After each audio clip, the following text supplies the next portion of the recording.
one of the things I want to show you is some of the neighborhoods and the work we've been doing to bring them back. Because the city contracted, lost about a quarter of our population over the course of the 60s and 70s. So I'm going to take us through a couple of neighborhoods here, and then we'll wind up going to actually one of the sites where the Studebaker factory stood. My story is, I grew up here, and kind of like everybody else at the time, I kind of thought that success meant getting out of South Bend. So that's what I did. I went to Harvard, went to the UK for further study after that, and that was when I realized it actually really mattered a lot to me that I was from somewhere. By further study, you mean you were a Rhodes Scholar? Yeah. So you're a very humble guy.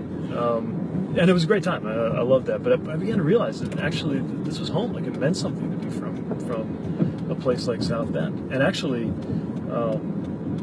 I started identifying almost militantly with being from the industrial Midwest. Once I realized what it meant. But growing up, like we're about to pass on your right here.